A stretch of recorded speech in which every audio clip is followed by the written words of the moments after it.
What's going on, MMA fans? I'm back to do my WEC 35 review video.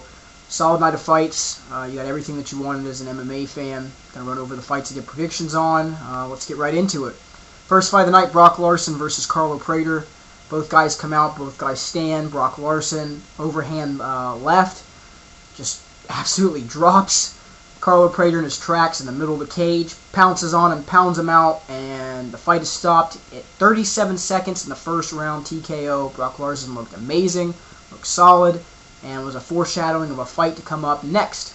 So Brock Larson, TKO, first round. Next fight, Josh Grisby versus Micah Miller. Josh Grisby comes out, throws good inside leg kicks, drops Micah Miller to the mat, throws some more leg kicks. Micah Miller stands. Then you see Josh Grisby throw a 1-2 combination, good right hand, drops Micah Miller, pounces on him against the cage, and pounds him out. Micah Miller gets up, asks Herb Dean, when Herb Dean says, "Bro, the fight's over," what? I mean, he was so disoriented that he didn't even understand what Herb Dean was saying. So any question about that fight being stopped early, right there should be your answer. One thing that I did notice about this fight, and if you train Muay Thai or you train kickboxing, Josh Grisby had his chin way too far out, even in retreat, trying to circle back out. Anytime you throw a jab or you're throwing a right cross, right down the middle, you always want to keep your throwing hand inside the the throwing lane inside the pocket, tucked up against your chin, and Grisby just looks like he's just out so low, and his chin is so far out there. And I just foresee if he keeps doing that one of these times he's going to get up against a solid technical striker that's going to catch him flush because of him leaving his chin out there. And if you watch the fight, I'm sure you can see the same thing I'm talking about. But nonetheless, Josh Grisby wins. 50 seconds into the first round, looks solid. Look to see more impressive things from him. Next fight was Brian Bowles, Demasio Page. Brian Bowles comes out. Demasio Page comes out. Demasio, couple good leg kicks, throws a high kick, slips. Bowles gets inside a guard, tries to get a standing guillotine, circles out, throws some good combinations. Page comes in, throws a couple good combinations. Then you see, Brian Bowles try to go for a takedown. Page gets a high single. Bowles locks in a guillotine choke, and Page drops to the cage. Barely could tap. He was almost unconscious, and Brian Bowles wins via guillotine choke in the first round. One thing about Brian Bowles, he's a calm, collected dude. He looks solid in all of his fights, calm under pressure, good technical striker, good ground game, and I look to see more things from him as well. Solid fight. He looked great, and Brian Bowles wins, like I said, via guillotine choke. Next fight, Marcus Hicks versus Jamie Varner. Jamie Varner came out, absolutely destroyed Marcus Hicks. Marcus Hicks was able to hang on for 2 minutes from the demolition, destruction that Jamie Varner unleashed on him. Good right crosses, good elbows, good clinch work, good knees, good 1-2 combos, good leg kicks. I mean, just everything, every combination you could think of, Varner unleashed on Hicks, and Hicks finally drops down after 2 minutes in to the first round, and Jamie Varner wins via TKO, retains the 155-pound title, and wow, looks solid in this fight. Look to see more good things from him.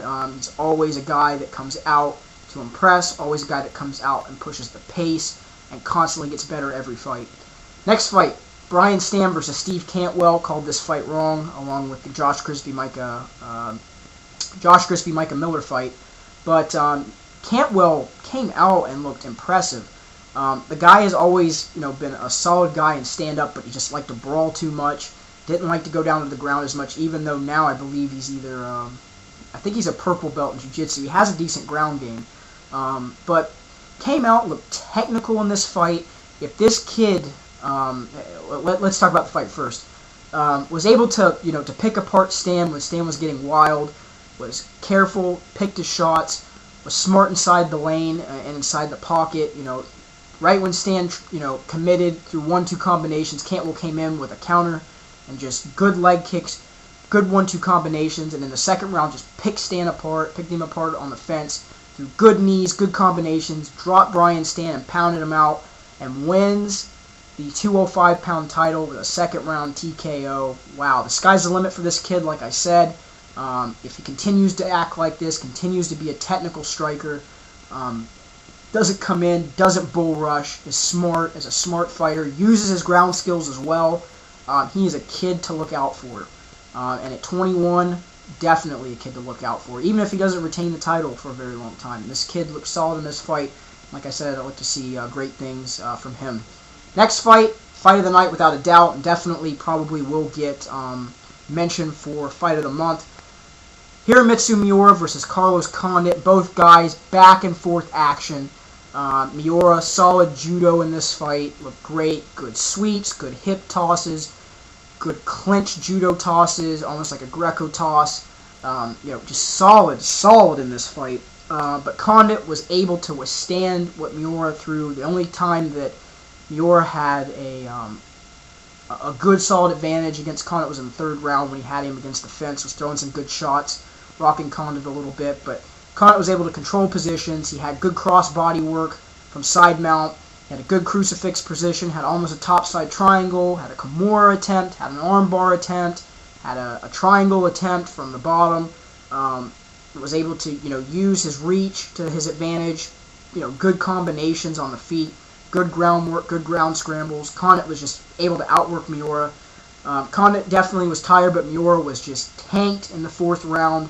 That's why when Condit hit him with that mediocre kind of sloppy shot, Miura just dropped so easily, and he had nothing left to defend himself. Rosenthal warned several times, and Condit finishes the fight in the fourth round via TKO and retains the 170-pound championship. Looks solid in this fight. Probably needs to just do a little bit more cardio work, but he proved why he's a champion. So this was my review video for WEC 35. Looking forward to WEC 36 with Uriah Faber, Mike Brown, and Paulo Fio Chow Sonnen. Going to be great fights, but that's for another day. But on that note, you guys, have a great day.